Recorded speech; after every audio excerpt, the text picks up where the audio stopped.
एक बार फिर देवर्षि नारद के मन में यह अभिमान पैदा हो गया कि वे ही भगवान विष्णु के सबसे बड़े भक्त हैं। वे सोचने लगे, मैं रात दिन भगवान विष्णु का गुणगान करता हूँ, फिर इस संसार में मुझसे बड़ा भक्त और कौन हो सकता है। किंतु पता नहीं श्रीहरि मुझे ऐसा समझते हैं या नहीं।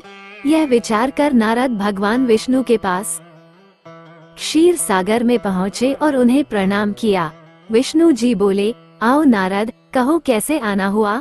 नारद बोले, भगवान, मैं आपसे एक बात पूछने आया हूँ। भगवान विष्णु बोले, मैं तुम्हारे मन की बात जानता हूँ नारद, फिर भी तुम्हारे मुंह से सुनना चाहता हूँ। नारद ने कहा, हे देव, मैं जीवन भर आपका गुणगान करता रहा हूँ। पल पल हर क्षण मुझे बस आपका ही ध्यान रहता है। आप मुझे ये बताइए कि क्या मुझसे भी बड़ा आपका कोई अन्य भक्त है संसार में। भगवान विष्णु समझ तो पहले ही गए थे कि नारद को अपनी भक्ति पर अभिमान पैदा हो गया है, किंतु अपने मन की बात छुपाकर वे बोले, नारद, इस प्रश्न के लिए तो तुम्हें मेरे साथ मृत्यु लोक चलना पड़ेगा। नारद बोले, ठीक है भगवान, मैं मृत्यु लोक चलने के लिए तैयार हूँ। भगवान विष्णु नारद को लेकर मृत्यु लोक चल पड़े। धरती पर पहुंचकर दोनों ने किसान का भेष धारण किया और एक गांव के किनारे बनी एक झोपड़ी की ओर चल पड़े। विष्णु बोले, नारद, मेरा एक बहुत बड़ा भक्त यहाँ इस कुटिया में रहता है।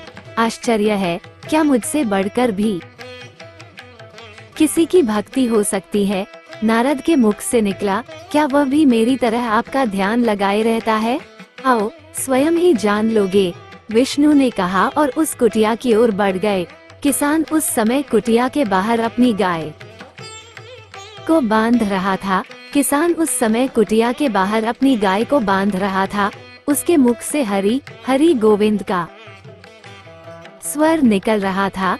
किसान भेषधारी विष्णु ने उसके निकट जाकर नारायण नारायण कहा तो किसान ने विनीत स्वर में पूछा, आप कहाँ से आए हैं भद्र, मेरे लिए कोई सेवा हो तो निसंकोच बताइए। किसान वेशधारी भगवान विष्णु ने कहा, हम नगर जा रहे हैं, पर अंधेरा घिरने लगा है।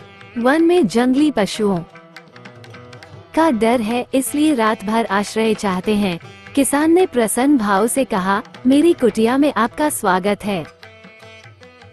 भद्र और जो रखा सूखा घर में है, आपके लिए हाजिर है। भगवान ने मुझे आप लोगों की सेवा करने का अवसर दिया है, बड़ी कृपा हुई उनकी।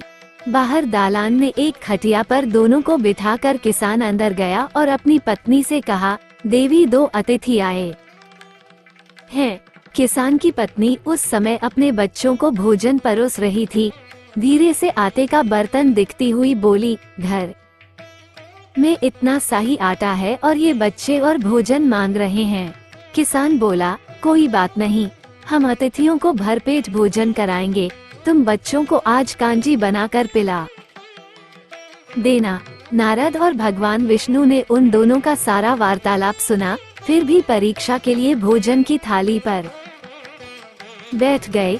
जब दोनों भरपेट भोजन कर चुके तो नारद सोचने लगे, ये सीधा साधा गृहस्थ भगवान का सबसे बड़ा भक्त कैसे हो सकता है। उधर श्रीहरि ने किसान से और भोजन लाने की फरमाइश कर दी। बोले, मेरा पेट अभी नहीं भरा, क्या और भोजन मिलेगा।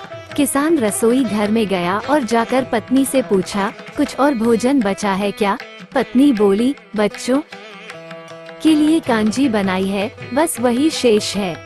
विष्णु और नारद वह भी पी गए। किसान और उसके परिवार को भूखे ही सोना पड़ा। भूखे बच्चे माँ का आंचल थाम के उठे, माँ, नींद नहीं आ रही है, मुझे बड़े जोर की भूख लगी है। पिताजी ने उन अतिथियों को कांजी भी क्यों पिला दी। किसान ने बच्चे के सर पर हाथ फेरते हुए कहा, अतिथि को भोजन कराना स्वयं विष्णु भगवान को भोग लगाने के समान है बेटा।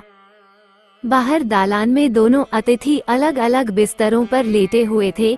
भगवान विष्णु ने कहा, तुमने सुना नारद, किसान और उसके परिवार को भोजन नहीं मिला, फिर भी वह मेरे गुण गाए रहे हैं। ये तो कुछ भी नहीं है। मैंने तो कई कई दिनों तक भूखे रहकर आपका स्मरण किया है। अगले दिन सुबह उन्होंने देखा किसान भगवान विष्णु की मूर्ति के सामने कह रहा था, गोविंद हरि हरि, तुम सदा मेरे मन में बसे रहो, बस मुझे कुछ और नहीं चाहिए। फिर दोनों अतिथियों से बोला, हरि की बड़ी कृपा है, वही जग का रखवाला है। प्रभु की दया से रात को कोई कष्ट तो नहीं हुआ। जब तक आपका जी चाहे तब तक आप दोनों यहाँ रहे, मैं खेत पर जा रहा हूँ। किसान भेषधारी श्री हरि बोले, हम भी तुम्हारे साथ चलेंगे यदि तुम्हें कोई आपत्ति न हो तो। नारद और विष्णु भगवान किसान के साथ उसके खेत पर गए। किसान बोला, यही है अपना खेत, अब मैं अपना काम करूँगा। गोविंद हरि हरि। नारद बोले, तुम तो सत्पुरुष हो, भगवान के बड़े भक्त हो, हर घड़ी उनका नाम लेते रहते हो। किसान बोला, अरे कहाँ, काम से जब भी थोड़ा बहुत समय मिलता है तभी उनका नाम लेता हूँ। नारद ने पूछा, कब कब मिलता है समय? किसान बोला, सुबह उठता हूँ तब, रात को सोता हूँ तब, और दिन में जब भी काम से समय मिल जाए। ओह, समझा, नारद के मुख से निकला।